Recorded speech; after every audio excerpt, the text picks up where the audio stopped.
including, here we go. We spent last week in chapter 2 of The Places That Scare You. There for those who, I think almost everyone's got it now. You're so welcome. We spent some time looking at, and we're going to keep doing this, by the way, through our practice periods together. Everybody's noticed I haven't said how long we're going to do this. I'm going to assume we're going to hang on to this inquiry through the holiday, at least, right? That's not so long. That's at least a good solid 10 or so weeks with all the other busyness that we will all be in. And so so let me review quickly for those. Marie's here, welcome. Adrian's here. I see not everyone has been able to be with us this whole time. I'm glad you're here now. There is no better moment than the one you're in to understand and benefit from these practices. We have Sarah here as well. Seth, good morning. So we've got a nice group in Jan. Good to see you too. So a couple things to make notice of. Carrie's on because she's going to be talking a little bit about what we did during this last 3 days, Thursday, Friday, and Saturday of retreat.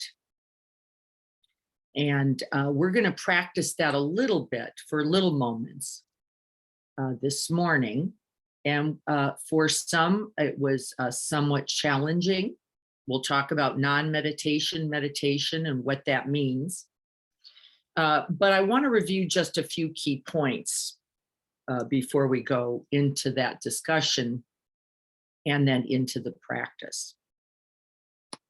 So one of the things in chapter 1, probably the most important point, if you're going to grab a point, these are all very beautiful, beautifully written by Pema, really gorgeous statements and sentences. You just could grab the sentence and eat it. It's so ripe and right and true with what we know. And I showed you my book that someone has so beautifully assisted in writing, gorgeous. I so love this. She writes little extra notes here. I don't know if you can see this, but honestly, I wish they printed the book with these notes from this individual. Now, one of the things I'm struck by, I will say, is that she only got to chapter 3. Got to chapter 3, didn't write another word in the book after these first 3 huge chapters. I think that's easy to do, don't you? I think we go, I'm in, I've got the bodhicitta heart, I'm awakened heart mind, I'm in, I'm doing it. About week 3, you go, holy crap, this is just going to be like hard. I'm going to have to look at my addictions. I'm going to have to look at my predilections. I'm going to have to look at habits. I'm going to actually have to try to recognize them before I just impulsively, willfully enact them. And then, oh no, they're asking me not to do them, but to do anything else.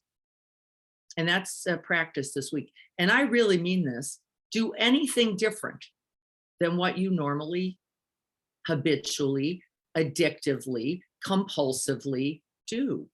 Well, by the way, watch this. It's not just a set of behaviors. So whether you have that martini or not, okay, that's going to come and go. Whether or not you clean that bathroom again, okay. Whether you take that extra bike ride, do that extra workout, right? Oh, no problem. The habits of mind are much more difficult.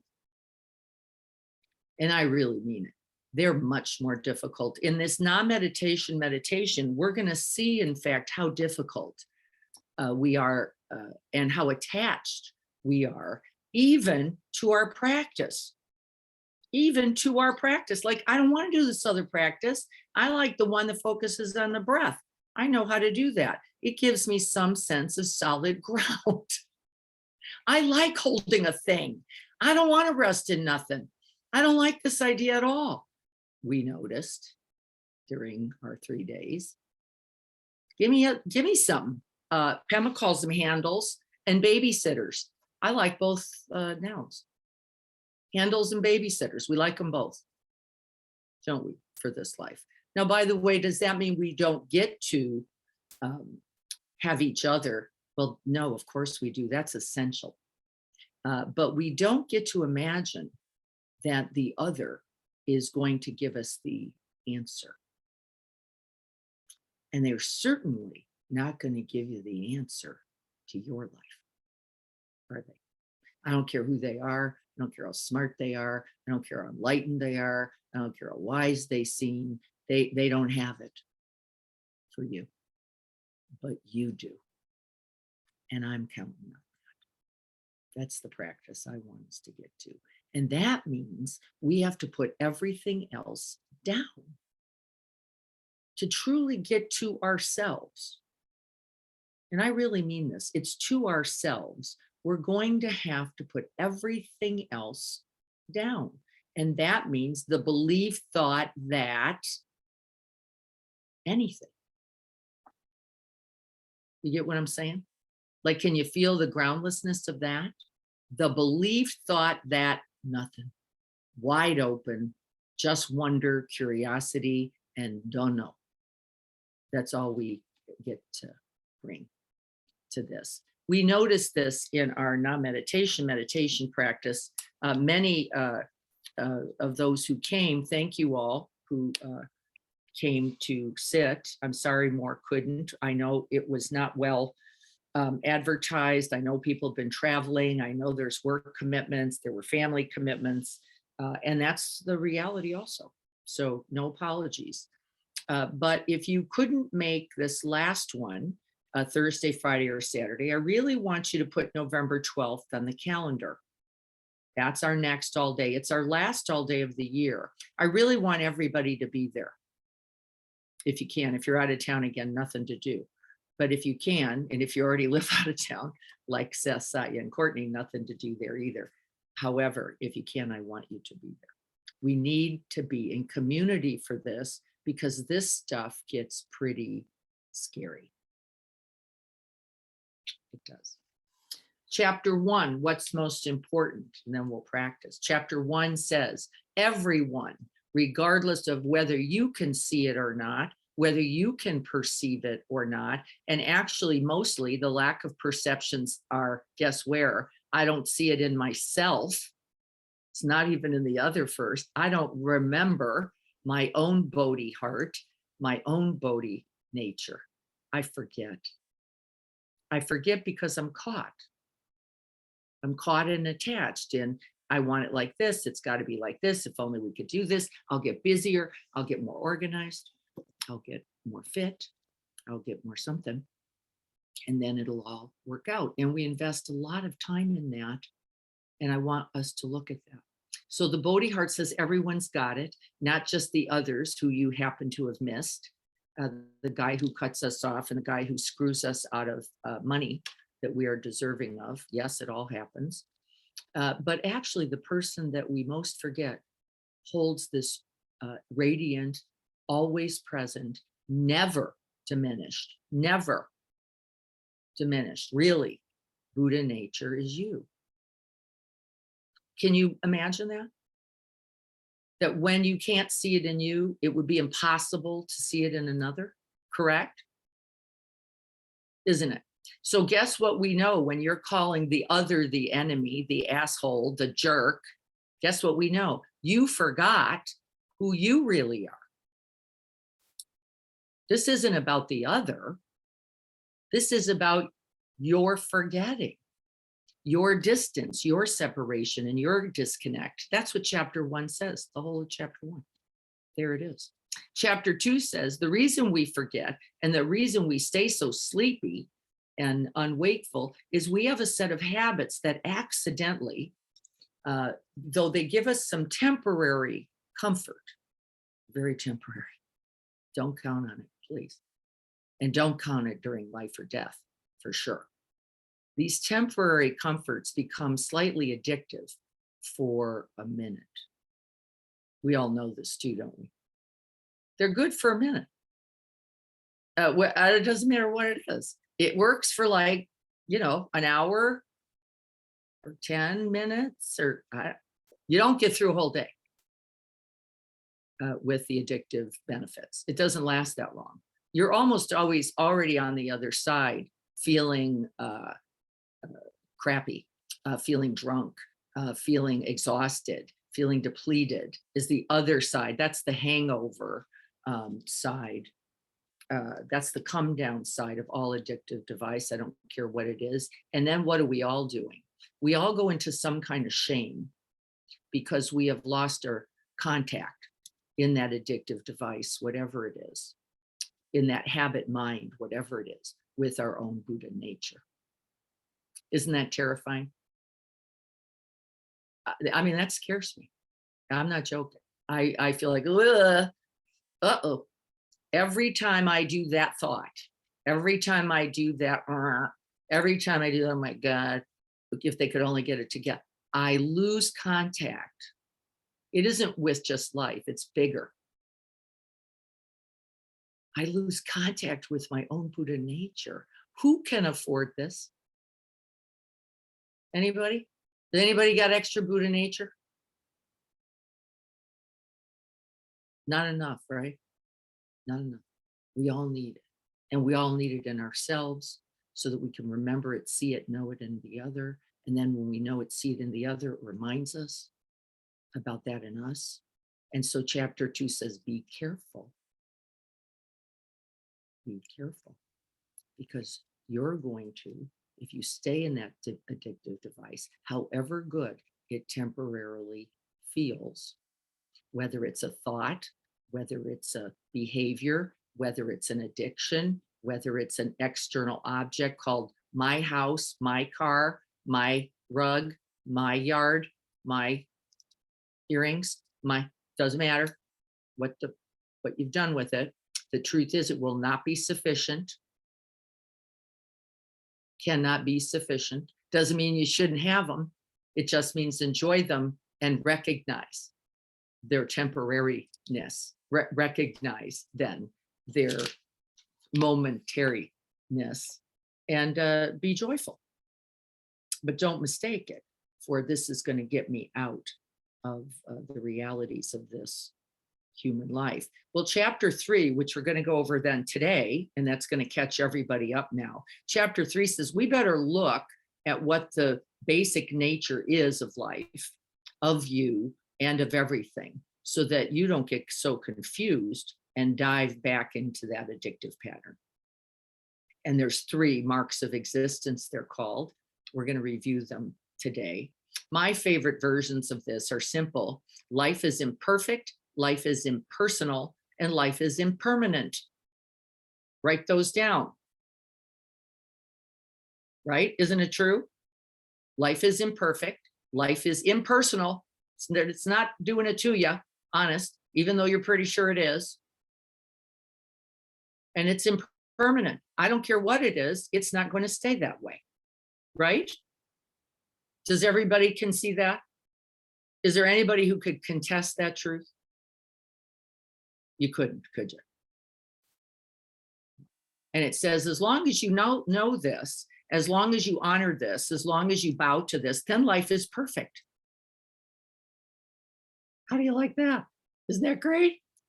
As long as you hold the 3 marks of existence, now you're in Buddha nature. Now it's perfect because you're bowing to everything. There's imperfect, there's impersonal, there's impermanent. I got it. We're going to look all week. Could somebody write this down for me? All week, we're going to look for those 3 characteristics in everything we do. If you could find a place where it is not true, I want you to write it down. If you can find a place where that is not true, I want you to write it down. And then we're going to go over it. Okay. So with all that, and I felt like I needed to catch us up because we got a lot of new folks in here. Thank you all for joining. You're in perfect timing. Chapter 3 is going to be where we do some of that inquiry into what's the truth of this life and ourselves. And now I want to talk for a minute about before we practice. I want to talk with Carrie, and I want to read something from Greg. So let me do that first, Carrie, if you don't mind, and see if I can find it.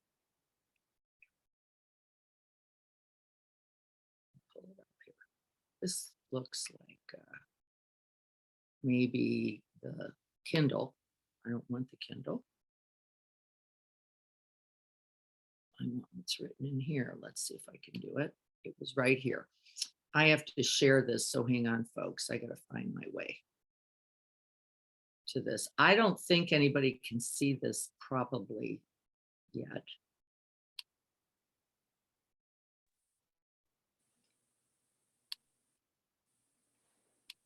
Let's see if I can create this. It's not coming up. I may have to read it. It's coming. I've got a document here. And it's not quite appearing. All right, so I need Seth or somebody, because when I pulled the document up, it takes over the whole screen so that I can't get to share. And I want. Yeah, Seth, do you have a thought about this? Yes, Seth, do you have a thought about this? If you look up in the right or left hand corner, is there like a plus or minus? It's just which it's maximized on your screen. Okay. So if you can have it not be taking up your whole screen. I gotcha. If you see a plus or minus up in the corner, I do. that should make it smaller. I do. It is, but it's you just give me lots of clues. You just give me lots of. All right, I'm going to see if I can move this whole thing, Seth. I'm going to see if I can move this whole thing. It's not working the way I want it to. All right, I'm looking at this myself. All right, I'm looking at this myself. Now the other thing that you can do is if you take Alt tab, it'll have this image change. Got it. I just saw a way to do this. I just saw things. Let's see if that works. Yes. It's just showing me the Kindle on the whiteboard. So frustrating. I'm not good at this, folks, and I apologize because I know it doesn't contribute. I'm just going to read what Greg says here then. Let's see if I can get to that. It didn't like me.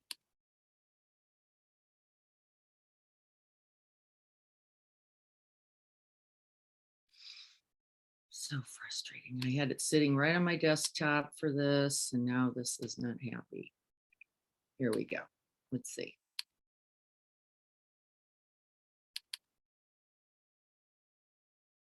All right, it's just not going to be cooperating with me because it's diving back into something. And I don't want to waste more time on this. So Carrie, I'm going to count on you. I will keep looking for this as you're talking, but I want you to just take a few minutes to talk about what you became aware of during the non-meditation meditation and what you noticed about your own practice.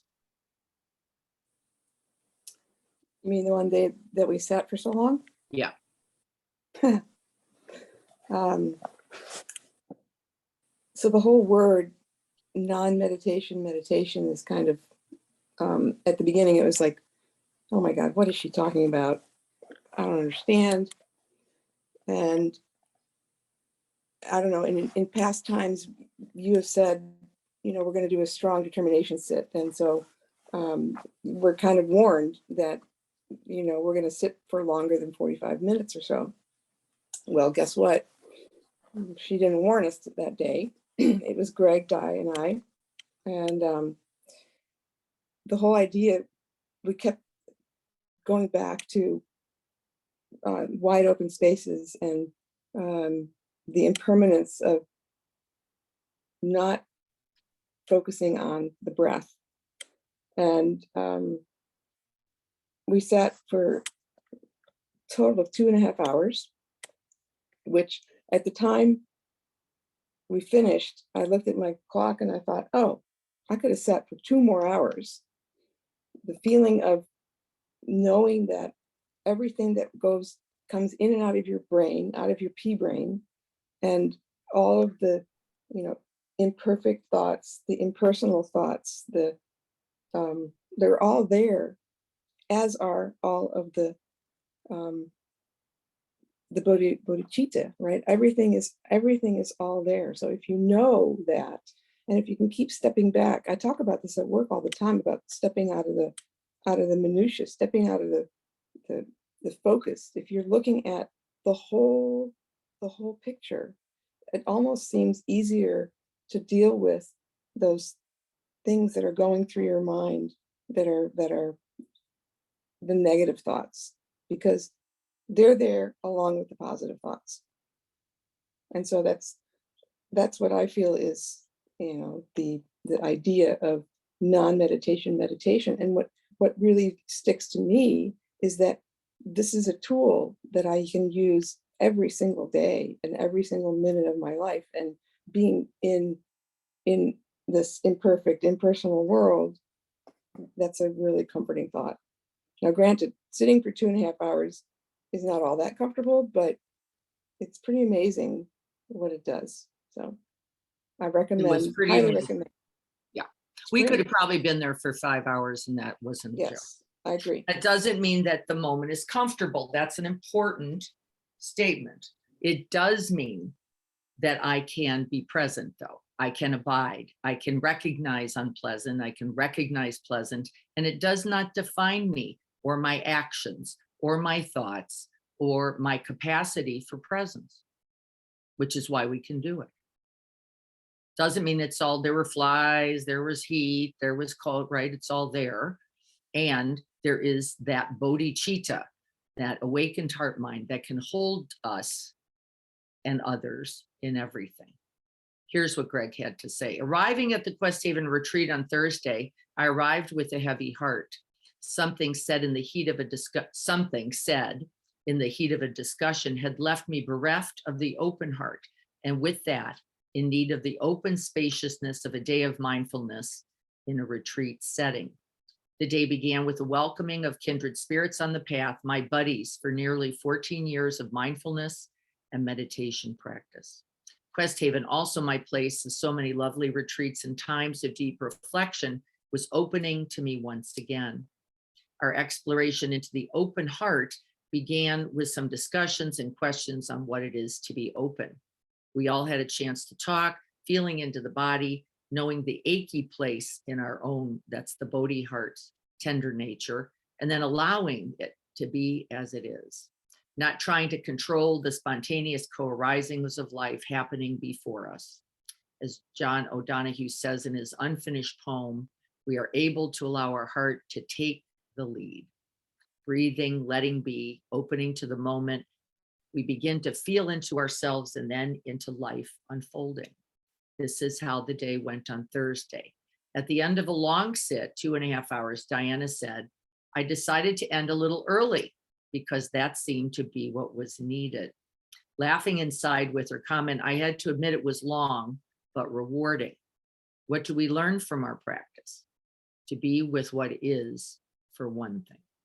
A long sit can be both rewarding and, well, difficult. This one was all of that. Going very deep into my heart, I was able to see the wanting and not wanting.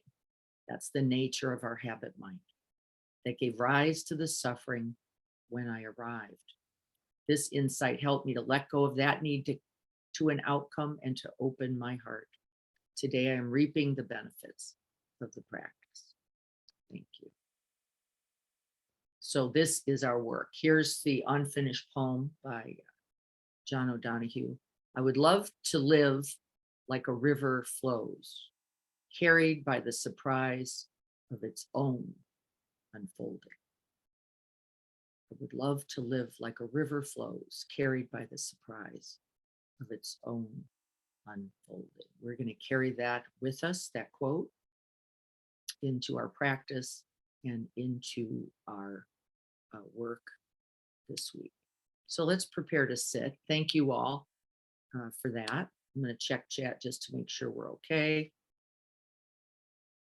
Thank you. Yes. So here we are. I'm going to take a sip. We're always going to be doing some of our study at the beginning because without that context, our practice doesn't make as much sense. So if for some reason you have trouble getting right on at 7:04:05, just know we will be talking and likely for this amount of time and seeing you if you come in, which doesn't always happen. Okay, so we're going to begin by practicing a little bit the non-meditation meditation. I'm going to give you some basic instruction for that. Why non-meditation meditation? Well, because we can take this practice right off the cushion. This doesn't require sitting. This doesn't require a bell. This doesn't require a lap shawl. This doesn't anything. We can drop in, open into, and expand into non-meditation meditation at any moment. These instructions, if you weren't at the retreat, will be slightly more difficult than what you're used to. Can I then default into the guardrail of the breath? The answer is always yes. Isn't that lovely? Yes, don't worry, because the breath is also happening in that vast, wide, open space. The breath is coming from open space.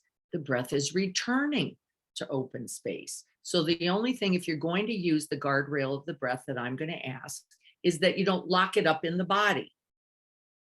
Get what I'm saying? You're not going to just tighten into the breath here, going up and down and up and down and up and down and in and out. You're going to actually breathe in from open space. You're going to return. Can you feel the difference? I'm going to look at Tanya, who I think has several series of practice. You get what I'm saying, Tanya? Yeah, we're not going to tighten around the breath as it's just living in the body, which feels a little more like this, right? That would be, I'm just giving some hand gestures. This one goes like this. Yeah, right? Breathing into open space, breathing if you're going to be relying on the breath. To the extent that it's possible, I'd rather you not rely just on the breath, but keep the focused attention in vast open space. What did the Tibetans say about this? This is their tradition. They say the open space they want you to focus on is about an arm's length away. Okay, arm's length away in a viewable, of a natural turn of the arm. Okay, can you get what I'm saying? About arm's length out or a little more, maybe 3 to 4 feet in a space that would look like your shoulders, about that wide to begin. And we're just going to place the attention there in that vast open space. And we're just going to rest in awareness. Awareness of what? Awareness of vast open space. Well, if I do that, I'm going to see the dog running by. Yep. Well, if I do that, my hands are going to get in the way, maybe. If I do, and in this practice, everything is included as practice. Every object that arises and passes within the vast open space is understood to be what?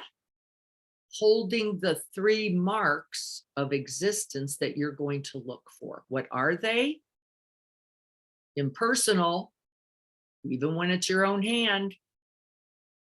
Imperfect, nothing to count on, nothing reliable, nothing, right?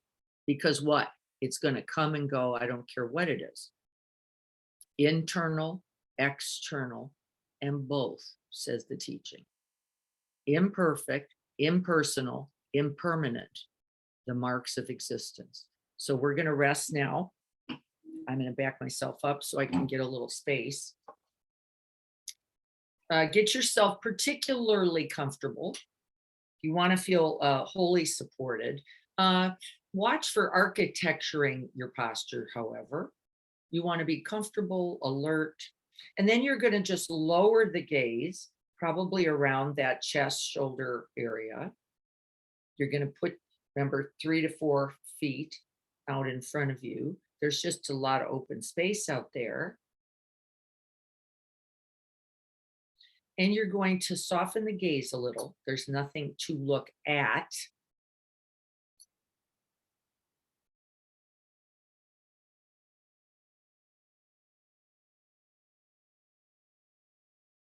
And then you're going to rest.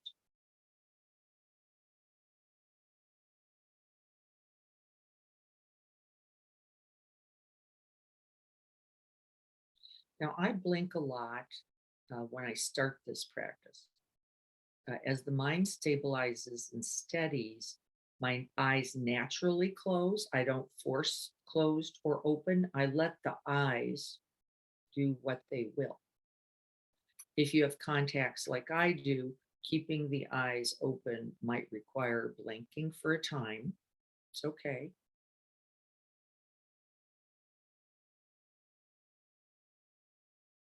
We're just resting, non-meditation, meditation.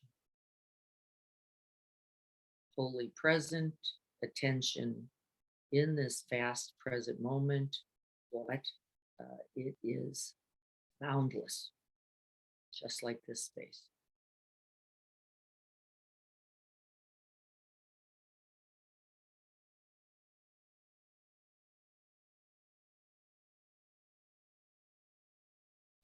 Now, what I want you to notice then is that the breath moves into the open space. You can feel the body expanding, opening, and the attention will go with it slightly. And that's lovely, just holding open space. And then you're just letting the sense of that open space permeate your heart, mind, and body. Vast open space in all directions. Your body is mostly space. Particles are jumping everywhere. Nothing solid.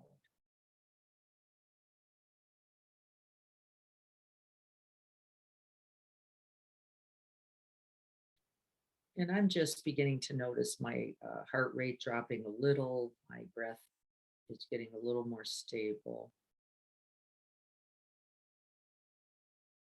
And that may or may not be happening. It's not the point. It's knowing how you are.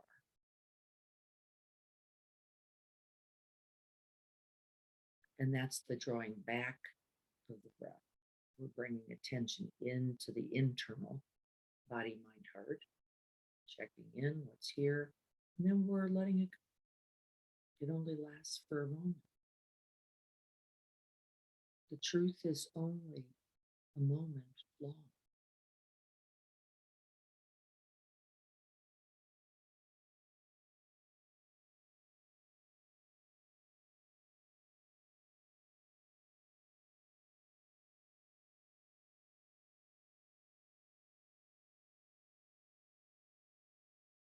Can you feel the flow of the breath, breathing, opening, including,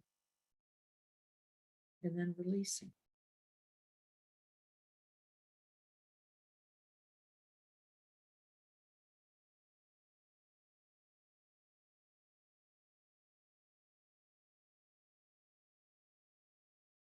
You are not looking around.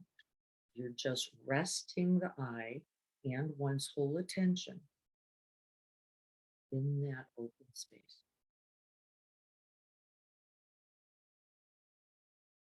Non-meditation, meditation, drinking in, immersing oneself.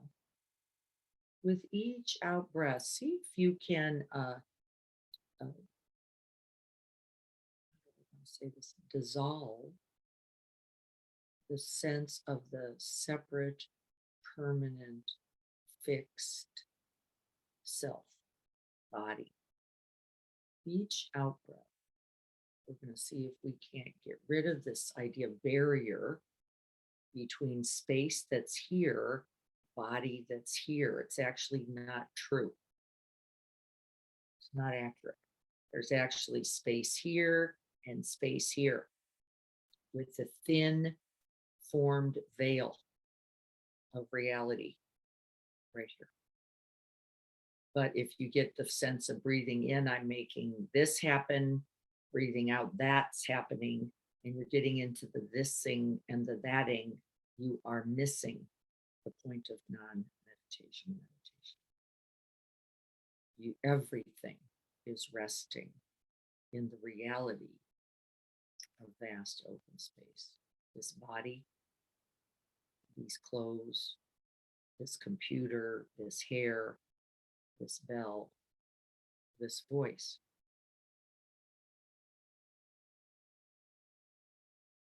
We're trying to breathe into the reality of vast open space. No handles, nothing to grab, nothing permanent, nothing fixed, nothing separate.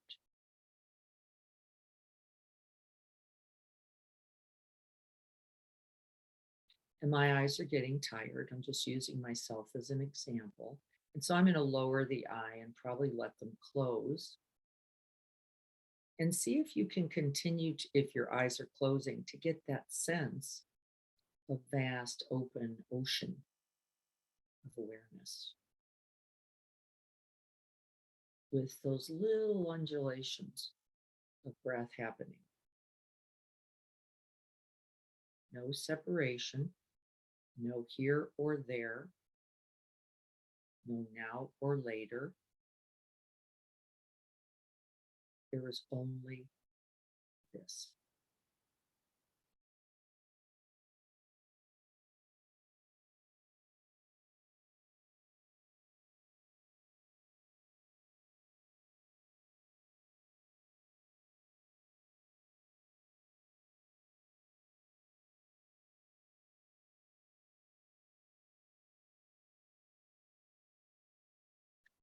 Could you imagine vast open space as you, rather than the body,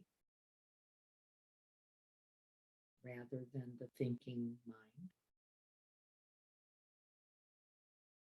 rather than an emotion? That you yourself, in your greatest nature,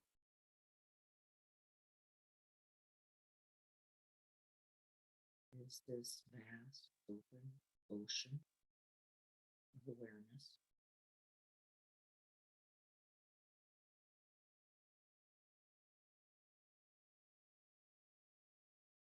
Then everything in its form is simply a wave. As Carrie and Greg said, a brief appearance.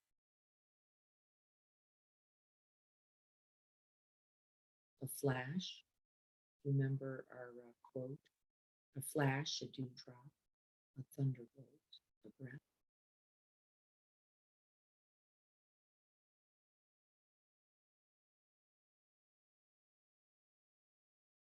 This is the tender and fearless heart of bodhicitta as well. Vast, open, empty, infinite, holding all things. No separation, no struggle, no resistance. Nothing to push against, because nothing is permanent, perfect, or personal. Whatever it is.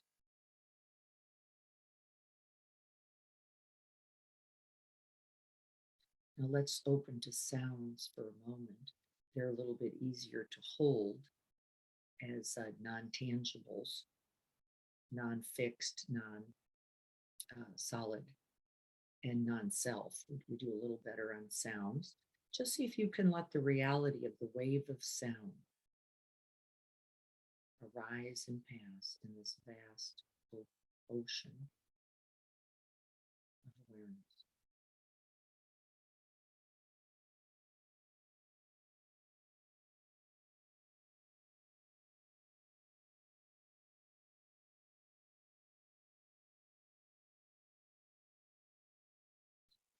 And see if there's any way you can keep it.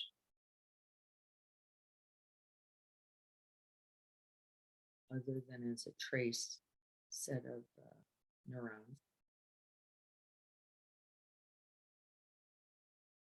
which is not the sound itself.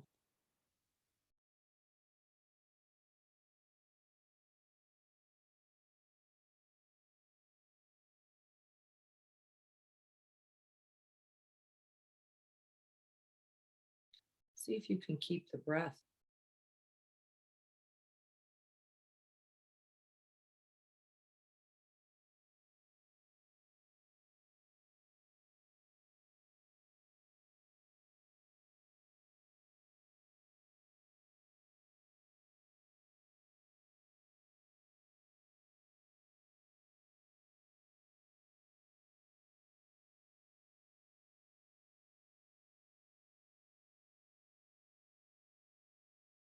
See if you can stop the river of sensations coming and going in the body.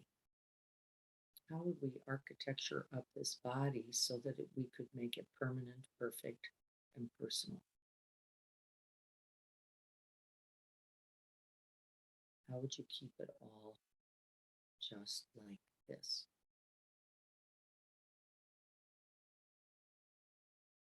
Can you feel the exhaustion of even the idea? The distress? The actual rope burn and suffering that comes as we grip, grab, tighten, hold, try to keep or try to keep away. It is the truth of the cycle of suffering right there. We're going to open back into the ocean, allowing the river to flow.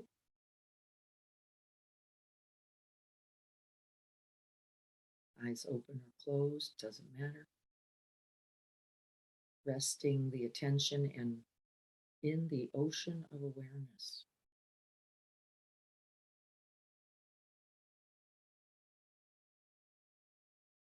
Where all things flow like that river unfolding, moment by moment, breath by breath, thought by thought, sound by sound.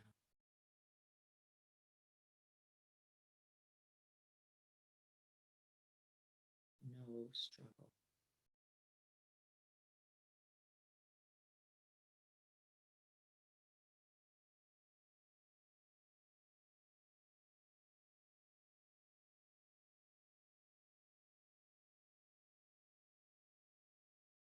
With each out breath, we simply release into the truth of that boundlessness. We let go of the idea of this permanent, solid, fixed body. It's not true.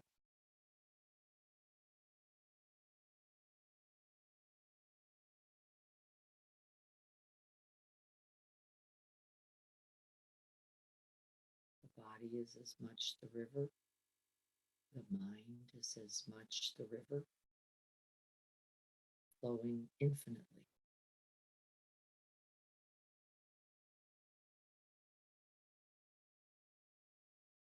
No discontinuation, says the reality.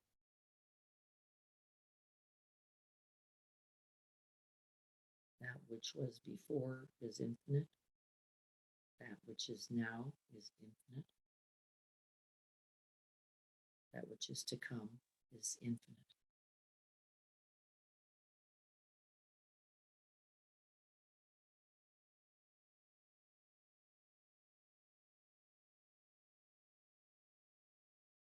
Soften the belly.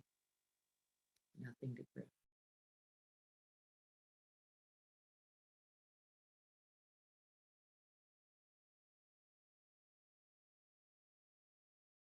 Soften the face, relax the jaw, the mouth, the eyes. There's nothing to keep.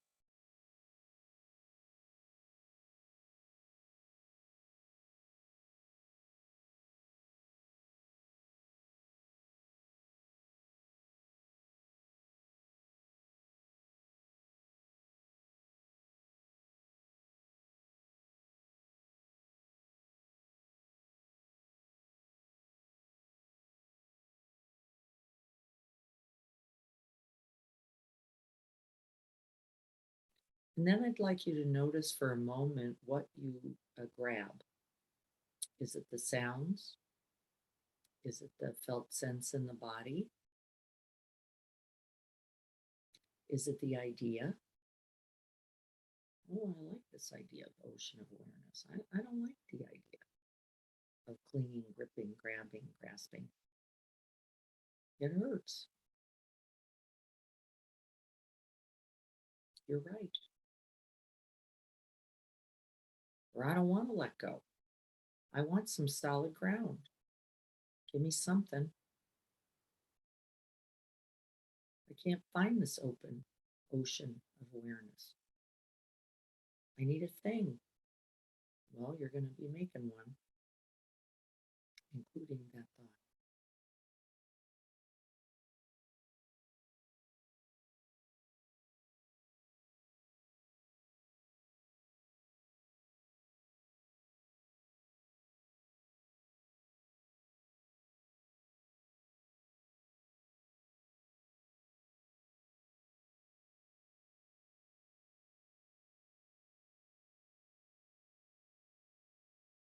Watch where the mind goes and where one attention goes by habit.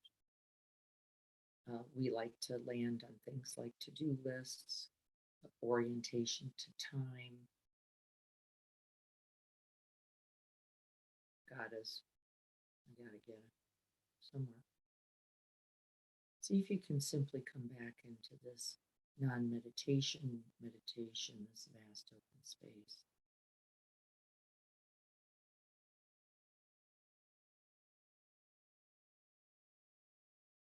And noticing the sensations, the sounds, the thoughts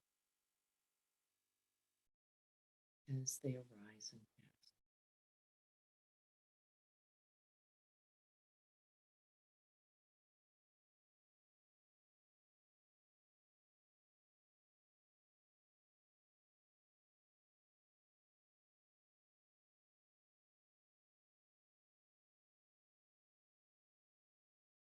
By your very presence, there's nothing to remember. It is already being transmuted into embodiment, into the great unfolding. Whatever wisdom, benefit there is already here.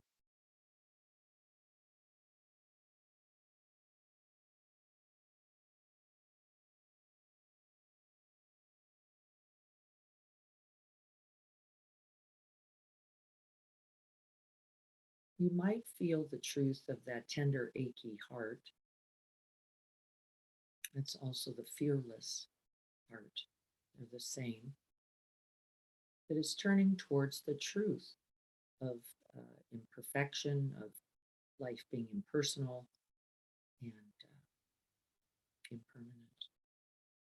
And the humanness, us, this is relative bodhicitta, goes, ooh, ow. And that's okay. That's part of the truth. There's also the truth of, okay, the fearlessness that comes with the very turning towards this requires a vast, infinite fearlessness. And so we get to be it all, tender and fearless, achy and infinite.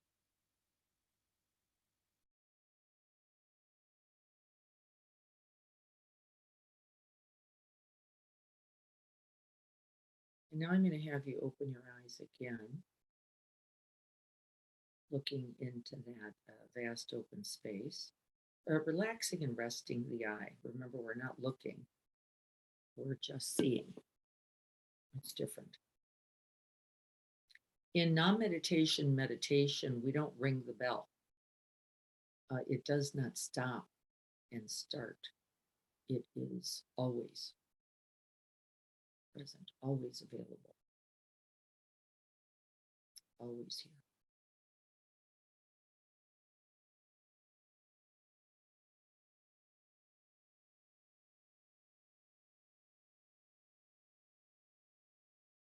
So when does it end? And when does it begin? And I would ask the same of you. When did you begin? When do you end? And is it true?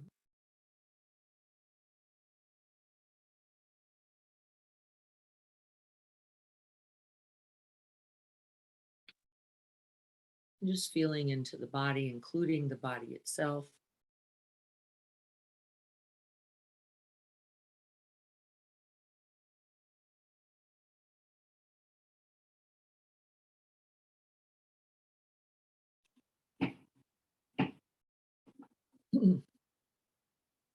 And I'm just going to stop for a moment while we continue in non-meditation meditation.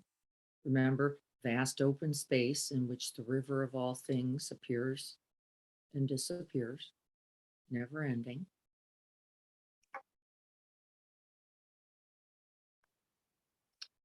And I just want to see how you're doing with this. So any questions about this practice?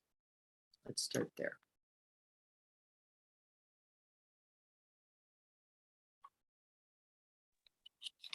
Hello. Hi there. Hi, Marie. Hello. I got a little hooked when you said infinite. Uh-huh. I felt like I was doing really well before then, and then that just kind of went, "Ooh, Yeah, infinite?" like too big, Uh-huh. or maybe too nothing. Like we Yeah, can't so really grab that, can we? no, so I'm wondering how other people did with that. Yeah, let's ask. It's a nice question. How did we do with this idea of infinite, open, boundless? I keep coming back closer in and have to, yeah, this is a part of our Vipassana training, is to get some felt sense and then open back out, because we can't tolerate infinite, open, boundless very well. We like objects, we like form in us, we like us, like gimme me. And so sometimes we have to touch back in for a moment, just feel the sense, and then open back. And that's okay. We're practicing resting in the no thingness, the nothingness that is the reality of the marks of existence. What are they? Imperfect, impersonal, impermanent. We're going to look at the book in a minute. When I had the felt sense of the infinite, I had moments of fear. Yes, that it was overwhelming. Yeah, that's a concept, isn't it? We get into the idea of infinite, which feels like, well, then where is stuff? Where's me? Where's it? Where does it begin? Where does it end? And it feels a little bit too big. That's right. And so we're training. This is the training. Can I just rest in this right here in front of me, holding nothing, noticing, however, right? We don't lie. These practices are all about the Dharma, all about the truth. What's true? Form appearing and disappearing. Here's Diana. There she goes. Here's the voice. Here's the thought. I don't even know what infinite means.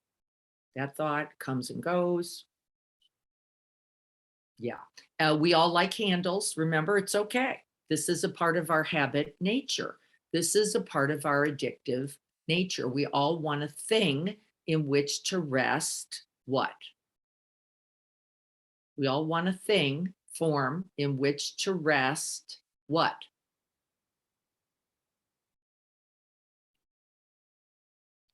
Take a guess, guys. What are we trying to put on form? Our Whatever. thoughts. Me. Yeah, me. Where's me? If she uses a word like infinite, where do I start and end and am and not and right? And we don't like this. We like a solid, permanent, fixed, and separate self. No, you don't. Not really. Why? No, you don't really want that.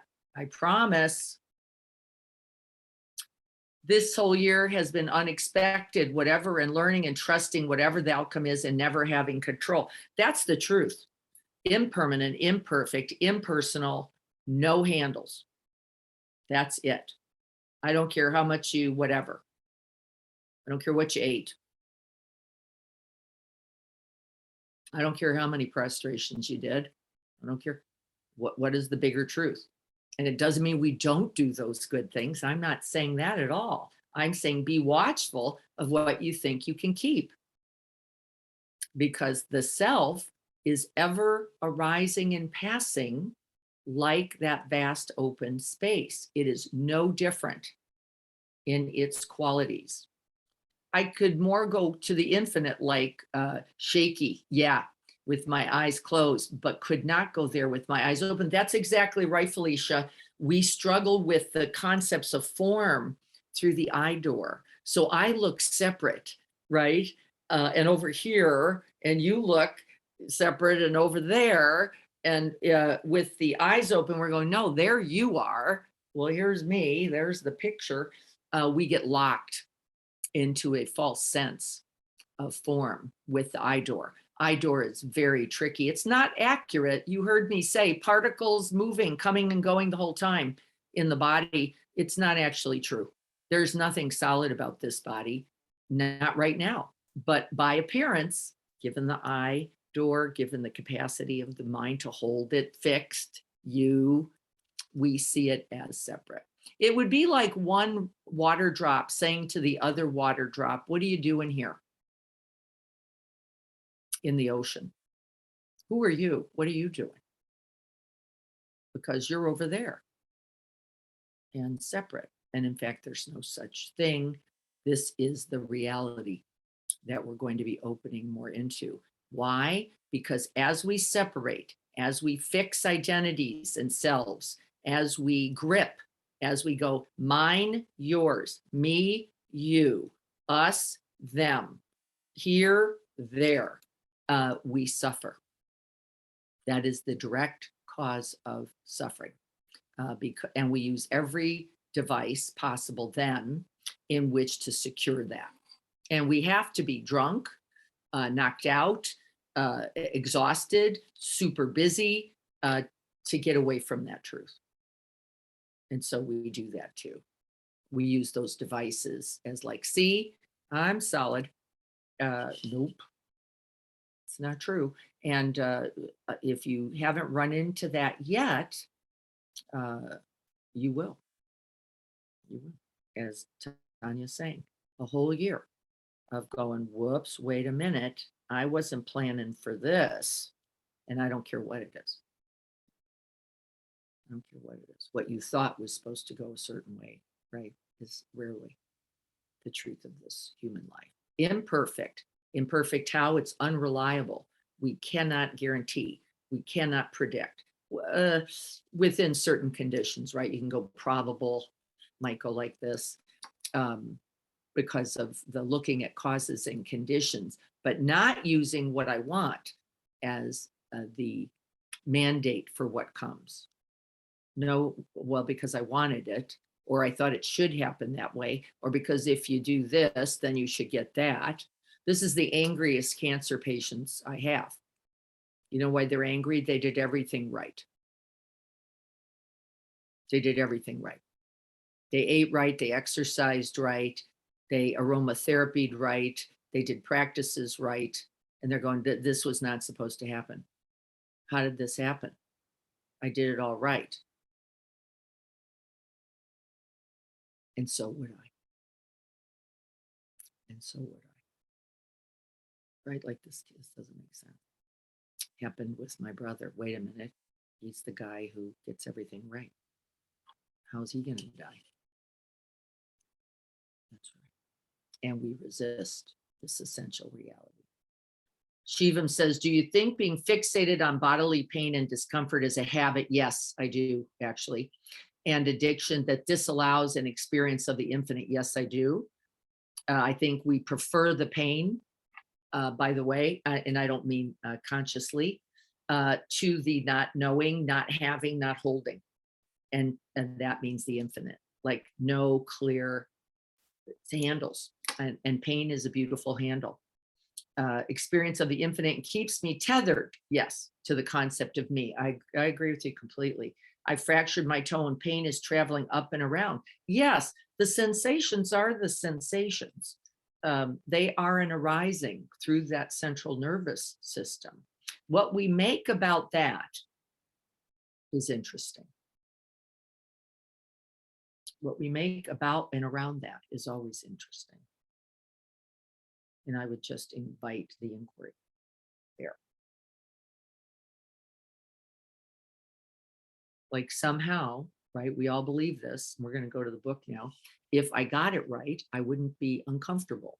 I wouldn't be in pain. We do this with the practice. If the practice is going well, then I, zone out, zen out, don't feel anything or feel pleasantness, or I'm in bliss states, or this is not the nature of the practice. The practice is I can abide everything. And that's how we could sit for 2.5 hours because we moved beyond into a larger space of awareness itself, not this body, this breath, this all objects. I don't care which ones they are, including Diana, including Felicia, including Marie, including Courtney, including Adrian, are going to come and go. And not only in this lifetime, this is the mistaken perception, but this moment. Diana, who's here, is not the same Diana as the one who just flicked her finger in front of her face. And we like the idea of fixing, don't we? And identifying. Yep, we all need each other there. Other thoughts about this as I grab the book? Diana. Yes. No, I just wanted to say that today was the first time I really experienced how I use bodily discomfort as a distraction. Forget about the fractured toe, because I do this anyway. Yeah, that's right. We all do. Yeah, and I really got to see it, how I grip it to avoid that infinite spacious feeling. So really, it's taken all these years to really see that habit, to experience it. Wow. Yeah, and I do the same, called My Breath. I have a very big habit on breath awareness practice because of my Zen training. And so I don't like leaving the breath. I like, here I am. Well, there I am again. Yeah. Oh, there it is again. Here I am. Yep, good. Breath. I love the breath, by the way. But I love the breath because I'm very attached to the breath, and I identify myself with the breath. I've given up the body. I've given up, right? I'm smart. This brain of mine is really wise. Goes, oh no, we can hang out somewhere. Yeah. In the feathery lightness of the breath. Then I'll look like I'm in the infinite, just not really. I'll just ride the wave of the breath. And it took me years and years to see that. Years and years to see that I was making the breath mine. Yeah. Making it mine. And by the way, it's okay, right? We're not trying to get rid of anything here. The seeing is its beauty, because then I can recognize all that. Anybody feel that? I'd rather hold on, even if it feels horrible, because at least I know where I think I am. But it's just thinking, folks. That's not true. Be careful. Be careful. I see Felicia's off mic, and I just want to check in before we go to the book. Felicia, is there anything you wanted to add? Thank you. I'm just trying to figure out what we're supposed to be doing exactly. Like, I know when we do the regular meditation, we're supposed to kind of like, if a thought comes through, you let it pass and you just move on. Like when my eyes are open, I'm sitting in the garden. So I'm like looking at the flowers and all this kind of stuff. I keep getting distracted. And then That's right. Where do you right. go? Yeah, you're just resting in open space. All the objects are just appearances. They're not permanent either. The eye is not actually, should not be rotating.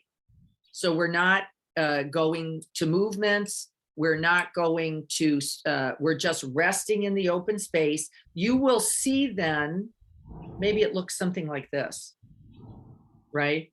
Things coming and going in it, sound appearing, thought. You're not going with it. You're resting attention. There's a steadiness to the eye in space, and you're putting attention again and again in that open, spacious awareness. That's awareness itself. We'll think of it that way. And so, yeah, eyeball goes, whoop, you're just back in open space. Ear goes hearing, back in open, hearing in open space. Body goes sensing, sensing in open space. Just watching those 3 marks of existence that we're going to read about in chapter 3 now. You can't keep it. So it's not, there's nothing to do with it. You can't keep it. Can you? Who could hold it? Remember when I said, can somebody keep their sound? Can somebody keep their thought? No, you can't. You have to repeat it. You have to re-invite. So you're just resting back in open space, objects coming and going in open space, objects coming and going. You're just resting the attention in open space, and it will take practice because we're going, where is that? You're exactly right. We're all having a little trouble finding it. I'm going to share the screen on the Kindle. Diana. Yes, hi. Hi, good morning. So when we were in Quest Haven and you were talking about like, so our practice today, it was just like a hand's length that we were to focus on. Try to start in that open space. Right in that area of focus. It'll expand itself, Tanya. Right. And what I remember when we were in discussion prior to practice, you talked about just focusing on that space between right below your nose. As one of the options, as yes. one of the options of that. To start. Yes, to start. So if anything else outside of that for anybody might have been too much, is just that reminder. It came to me when we were starting to practice because right before that, of course, I'm here house and pet sitting and the dogs are kind of cruising around here, but I'm watching them do their sniffs and it's just, you know, they can smell forever. But just looking at their surrounding in that, and it kind of just like sparked for me. I'm like, oh, I'm just here in this space. But I did recall that that conversation of, okay, if I can't go this far because I'm going to be distracted because I'm outside and there's the bird or there's this, I could just come back to that spot in non-meditation meditation of, okay. That's right. Thank you. That's right. We can make, it's artificial, right? But we can work with space in any container in which we can start the practice. And what Tanya is referencing is in some traditions, they start in this space right in front here, just the breath space, they call it, in front of the nose, not the nostril itself, because that's sensation coming and going. It's just this space in front. You're breathing into it, right? Just here it is, here, breath going in and coming out as a way to begin.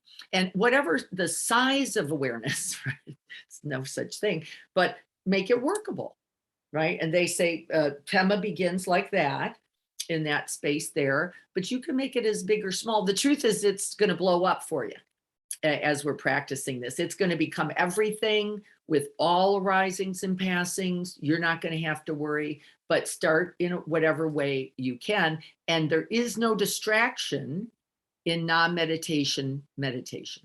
Everything is arising in open space. So you're never separate from it. The objects are appearing and disappearing in open space. You couldn't see them, Felicia, if you didn't have open space. You couldn't see a sound coming and going. You couldn't see the thought arising and passing. You're doing that in open space already, right? So let's consider. Let's go to the book. I want to make sure we can do this. We can misuse any substance, activity, idor, perception, thought, pain, food, drug, right? Dog, doesn't matter. We can misuse it all as a way of establishing solid ground. Is it true? Yes, we can. And what do we do then when we recognize the marks of existence? Imperfect, impersonal, impermanent. What do? We have a fit, don't we? We have a fit. We don't like it. I don't like this. I don't want, this should not be happening, says everyone, including me. Should not, my brother should not be dying. Really? Why is that? Because I don't like the feeling. I don't like the pain. I don't like the heartbreak. I don't want that. That's why. That's the achiness of the truth of this human life, isn't it? We're not going to get out of this. Now what? We're not going to get out. Nobody's going to get out of that. Now what? Really, I'm asking a real nothing. I better learn how to be with it because I can't get out of it. And it's going to separate me from the preciousness of this whole thing as I'm checking out over and over and over. Right? This is chapter 2, by the way. I just wanted to capture that point. We can't get any lasting happiness, satisfaction, no matter how hard we try. Any lasting is a key word there, isn't it? It doesn't mean you can't be joyful in every moment. You can. It means if you're using a thing you can hold, fix, stabilize, get permanent, get solid, you're in trouble. You're in trouble. I'm going to look for that quote. It's in here. She's asking us to just pay attention to what we do. We notice that beliefs are never the problem. It's buying into them that gets us stuck. All right, I'm going to move on. I want to get to chapter 3. The facts of life are this. A fresh attitude starts to happen when we look to see that yesterday is yesterday, now is gone. Today is today, and now it is new. It is like that. Every hour, every minute is changing. If we stop observing change, then we stop seeing everything as new. And I'm going to say more simply, you stop seeing, don't you? You just stop seeing. You're no longer seeing if you don't see continuous, abiding, permanent, always here change. You're not seeing. That means you have shut down. You've separated and are now resting in an idea. The Buddha taught that there are these 3 principles: impermanence. Remember, we named that one. Egolessness, that's the impersonal, no common, no solid, no fixed self, and dissatisfaction, which we're calling imperfect. So those are the 3 ways I'm using common language for those. Nothing is static. Even moods are like continuous shifting weather. Don't we know this? Happy, sad, scared, right? Connected. In love, not so much. Going well, not so good. This is the reality. If we rest in the stillness, we can see the movements of what? If we rest in stillness, that's that open spaciousness, we can see the movement of what? Somebody come on and say it. Everything. Else Yep. Everything. There it is. Everything. And remember what the last quote just said? If you're not seeing the movement of everything, what are you doing? You're delusional. It said, we could say insane. you've now lost your mind. Right there. If you don't see the constant change in everything, you are not awake. People and situations are unpredictable, and so is everything else. So why are we so surprised when the guy cuts us off? What's that? Why are we pissed when the husband rolls his eyes and doesn't make the dinner or doesn't put the right? Why are we in so much distress when things don't go the way we want them to go? Because we want permanence. We want security. We want a guarantee, right? We want stability. And guess how we think we're going to get it? We think we're going to get it by me stabilizing you. That's how I'm going to get it. So you better do what you just said you're going to do. That's how I'm going to get stable. I'm not going to stabilize me. I'm going to require you to be stable. I'm going to control you.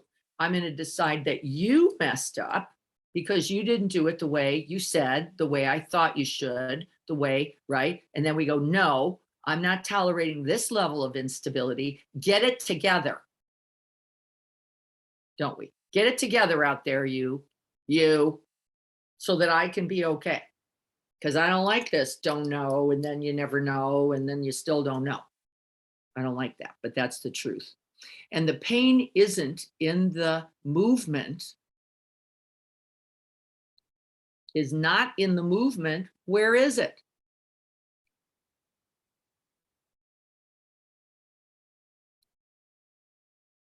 It's not in the movement. Where is the pain?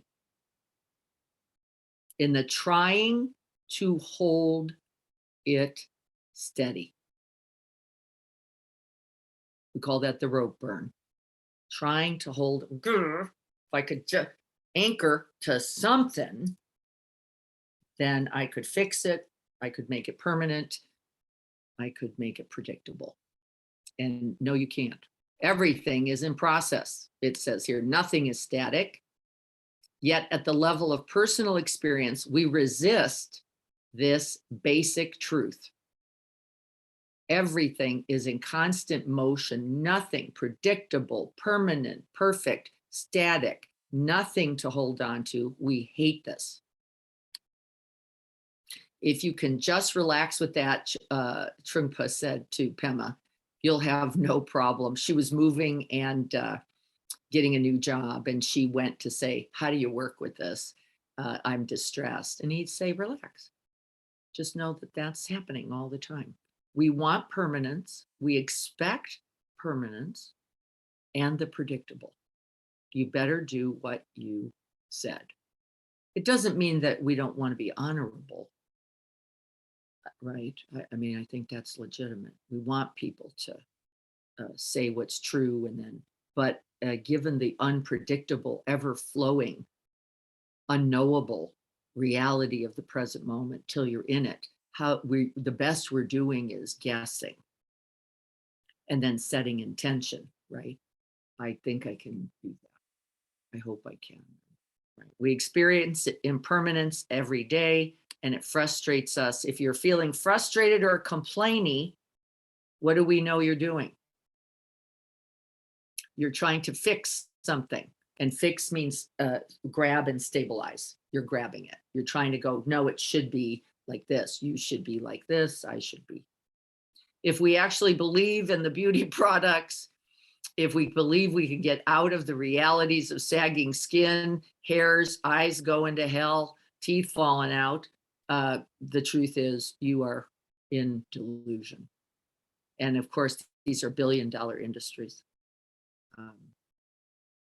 that we're all working with. The practice then encourages us to relax and begin to rest in this infinite, wholehearted, open-hearted way to the ordinary and obvious truth of constant change. Suzuki Roshi was asked if you could sum Zen up in a few statements, what would you say? And if you didn't know his answer, He had 2 words: everything changes. If you could sum Zen up in 1 sentence, what would it be? Everything changes. And we don't, right? You can feel the grip as we say it. And our job is to recognize that tenderness and to also recognize the fearlessness in us all, willing to move closer to the truth of it. And because that's actually where liberation is. Carrie said it when she said, I could have sat there for 5 hours, because we entered into the realm of the infinite. It didn't matter anymore. The body was just the body coming and going, no attachment. We just were doing what we were doing, breathing the breath that was there. So that's the first mark of existence. The second mark is that impersonal. They call that egolessness, meaning no solid fixed self to cling to, no real identity. We're changing every breath, every moment. And we are crippled by these belief thoughts about who we should be. Crippled, right? I should be like this means you should be like that. Do the days of our lives add up to further suffering or to increased joy? Boy, isn't it true. When I can ride the river of change, open to its infinite preciousness, the truth is there is no suffering. When I try to secure, establish ground, anchor, I'm always going to be in pain. It's just the way it is. Sometimes egolessness is called no self. It's not actually true. That's not written. It's actually called non, self, non-self, or anatta, anatta, anatta. And it means non. It means nothing permanent, nothing fixed, but not no, because that implies is not arising. So it is not true that there is no arising. There is. The words that came just came. The sounds that happen just happen. We don't have to say no hearing. The truth is, no, you can't keep those either. And it's the same as the ideas and the identities of the self. Non-self is actually the better word, not no, which implies some and none. It's not really true. Doesn't experiencing egolessness make life kind of beige? No, it's the opposite. It brings you so close to the life, you are just flowing in the river. That's everything but boring. That's like on the ride. Like, whee, here we go, in it. It's the opposite. We are looking for beige because we all want the boat. We all want some distance from that continuous flowing, not predictable reality.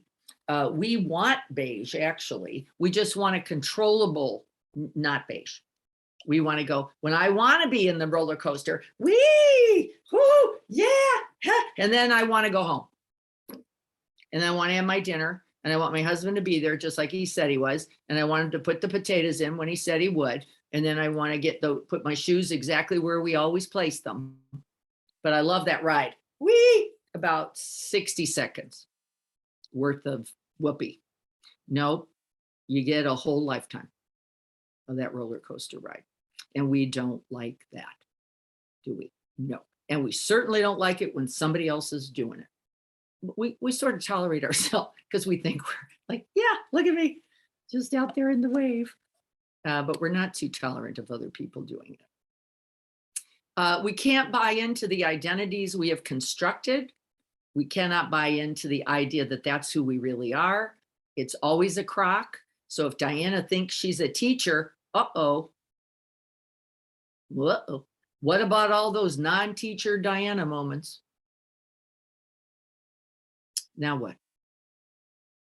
Now I can't tolerate me and I can't tolerate you because you're not holding up my identity called a teacher. And now we're suffering. And it says the less you put on, the less tails you try to stick on the donkey, the better it will actually be. The more spacious, the more room, the more freedom, the more liberation. Self-importance hurts us, limits us, narrows our world to series of predictables and unpredictables, likes and not likes, wants and not wants. And we limit ourselves in that way very, very regularly. We end up bored to death with ourselves and the world because we are some distance, some dramatic distance from its reality. We end up completely unsatisfied with this life. No matter how much you think you can button it up, you are not going to be successful. So we train in staying open and curious, in dissolving assumptions and beliefs so that we can live our best human lives. We nurture a flexible mind, a flexible identity that's curious, friendly, adaptable, humorous, playful, and creative. I would add, all that comes when we aren't gripping onto something. Are we going to strengthen our well-perfected ability to struggle against uncertainty, or are we going to train in letting go? I don't even think we have to train in letting go. I think we just have to let life be. I don't even think it's as complicated as it just got written there. I don't think we have to let go of a thing. You couldn't hold it if you wanted to. So let go of what? You just have to let what's true in life be. And then I think we can be truly happy. There's that flexibility again. We scramble for solid ground, mostly by controlling others. And then a little by controlling ourselves. If I eat like this, if I like that, right. And again, I'm not saying those are wrong things, but be careful of what you think. You can stabilize.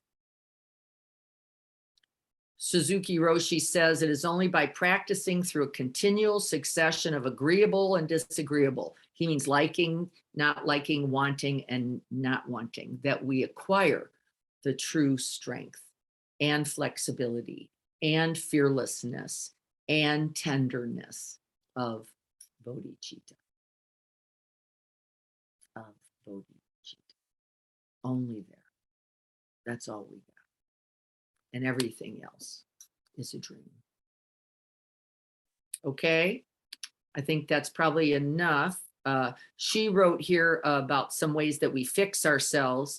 You can try to establish permanence. I'd like us this week to really be looking at resting in non-meditation meditation several times a day for at least 20 breaths. That's what we're going to use those 20 breath practices for, resting in open space and then seeing what we grab.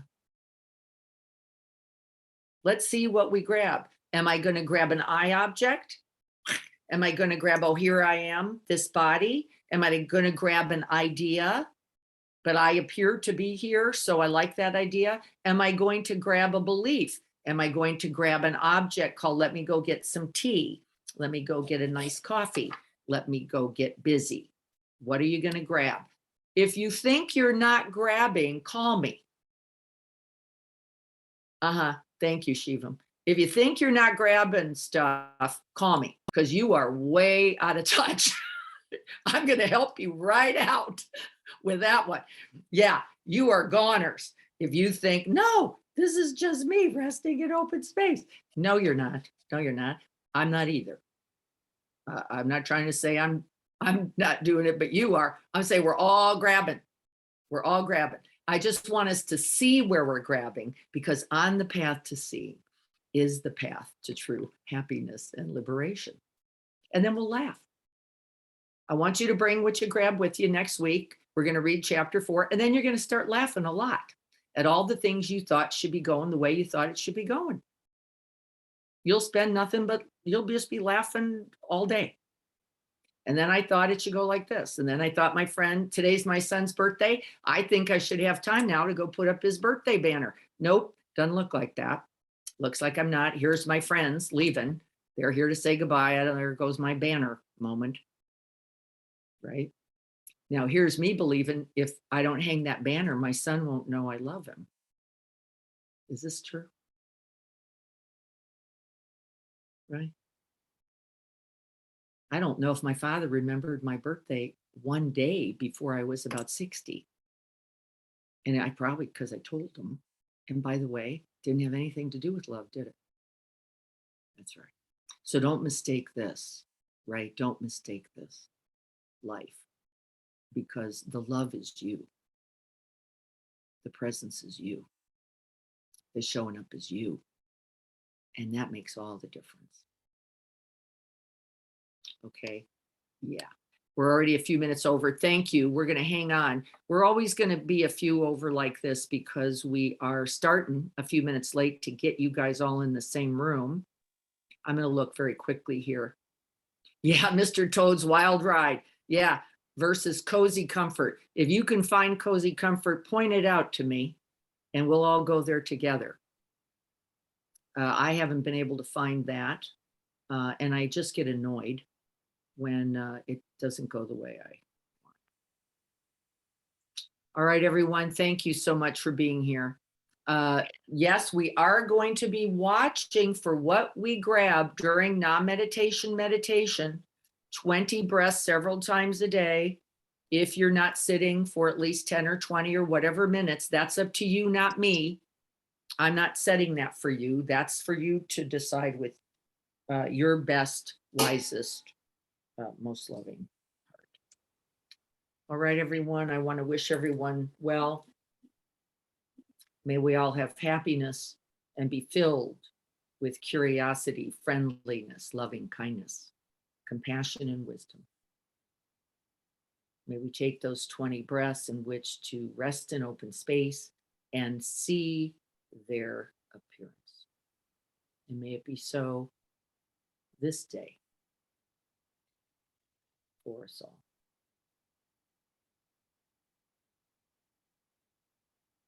May it be so.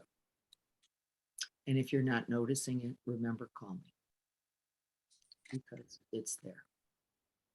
Thank you. You guys all be well. And yeah, anybody wants to chat or talk or something, I think we all have each other's numbers and stuff or whatnot. I get to go and find out some results today.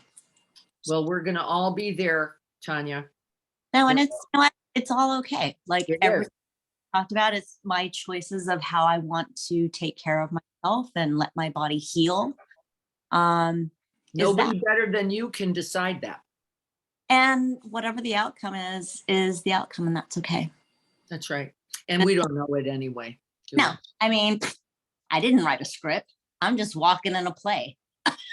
You know, a long time ago when I was a kid, I was like, you know what? Life is just a play. You wake up every day and it's new scenery.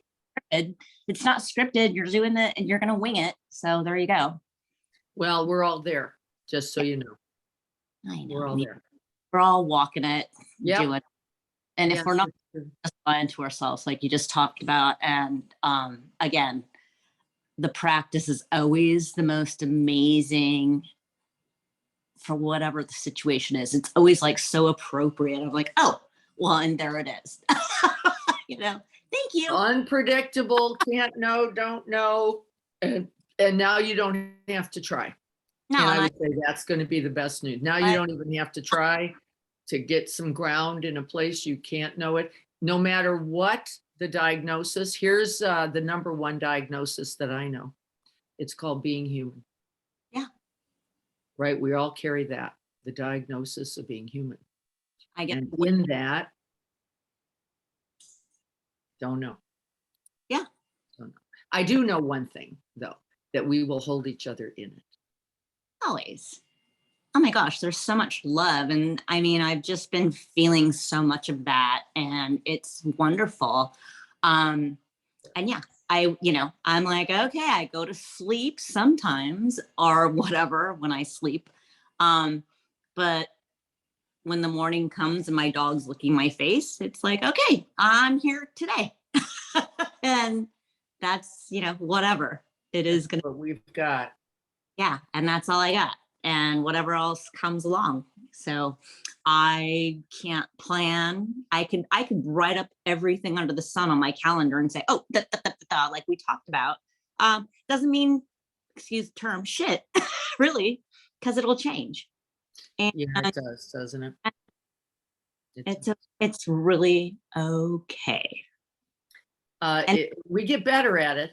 I'm kind of noticing as we, you learn how to float a little bit in that flow. And it doesn't mean that we're not scared. And it doesn't mean that our hearts don't break. And it doesn't mean that that's not perfectly right. So we want to be careful because then we graft on some, what's the word? Apathy or indifference. And that would be ridiculous. Right. And I think I was trying to talk to you before. I mean, I don't want to hold you up. I can talk to you another time if you like. I don't want to hold anybody up, but I found text from my sister before. I saved this text from her when she was going through her treatment and sharing her experience and stuff. And for me, I have already talked to you of why I don't want to do certain medications or do this and that, because it's not what I do. And she did all that. And it still didn't save her. And she got really, really sick. And with doing this book and this other practice that I'm also doing of just being in this sense and the things that really scare me, that scares me. It scares me to death. It would do the same for me. Because and that's why I don't know if we can know, can we, any of us? What's and the choices that I've made. Get there. I don't know. Like, I don't know if I get X or Y or Z, what the right, I don't even want to say I'm going to know then. I am going to say that fear is a reality. Mm-hmm. And if we don't check in on it, it's going to take over. Right. So we just name it. Yeah. It's like, I'm afraid of this and I'm choosing this path. And if I made this choice and this outcome is here, it's my choice and it's okay. It's okay. Yeah. You're ultimately, by making a choice, you're willing to live with its consequence. Exactly. And so stay close to the squeezy. And, it's easy. And the tender, because that should inform us also, shouldn't it? Yeah. It should inform us. We don't want to get rid of that.